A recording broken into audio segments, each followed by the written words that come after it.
пожалуйста. Если какие-то вопросы есть, вы можете зайти к начальнику, задать ему вопросы, когда материал принесу. Ну, той лист повинен быть по исти, да? Поштой. Да. Все, дякую. Если почта у нас работает. Ну, как правило, приходит, всем пришлось. Ясно. Все, давай.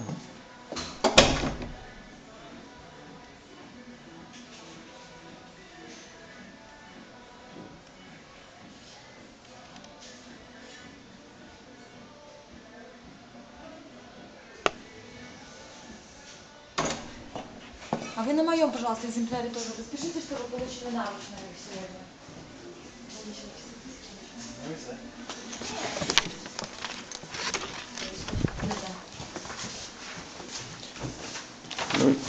Було б добре, щоб я ще сфотографував ті документи. Это с разрешения начальника, если он разрешит вам, вы сфотографуете.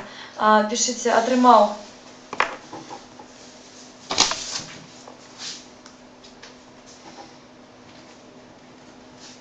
На руки.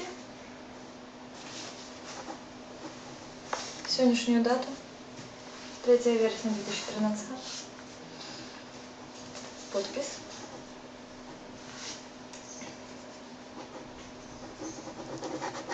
Прозвище, ім'я по батьку скорочено.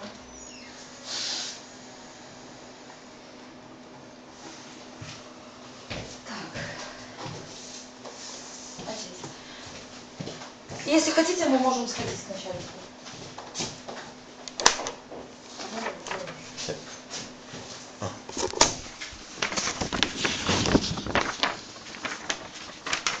Вон, перед вами. Это.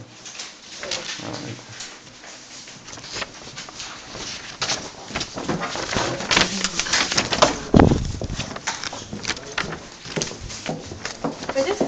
Да. Добрый день. Скажите, тут не проблема, коли б я отфотографировал документ? Протокол? Материал? Да.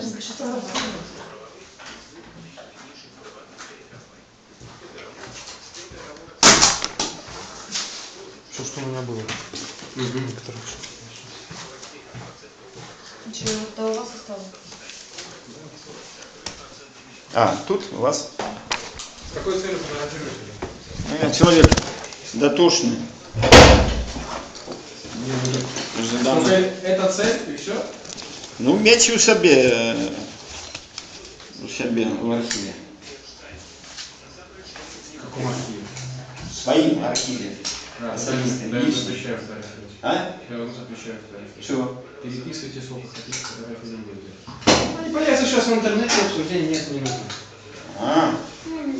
Как говорится, человек дотошный, должны понимать. Я думал, вы адвокатом жалобу или с целью устранения каких-то этих самых водителей, возмещения ущерба, ради бога, не против. А если в интернете отсюда, не надо. Нанимайте адвоката, пускай адвокат делает адвокатский вопрос.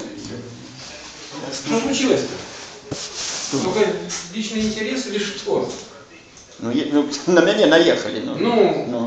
Только обращайтесь в суд по возмещению ущерба и все. Добро, все, добро. А почему вы смеялись, таки не понял? Не, просто... Я вам серьезно говорю, если вы хотите что-то выиграть, вам нужно обратиться в суд. Гражданское законодательство предусматривает.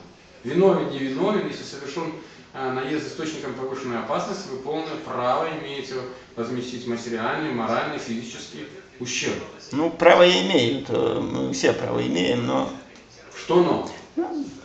Ничего не понимаю. А что понимать? Можно наезжать, за одну минимальную можно наезжать на кого угодно, вот и все. Так закон так предусматривает. За дорожно-транспортный, вы не путаетесь. Здесь дорожно-транспортное происшествие. За административную ответственность несет человек одну ответственность. Ну вот, у нас такое законодательство, как, например, в Штатах. Знаете, какой штат законодательство? Адвокаты, нанимая за огромные деньги, богатеев вытаскивают из тюрьмы. Вытаскивают, образно говоря.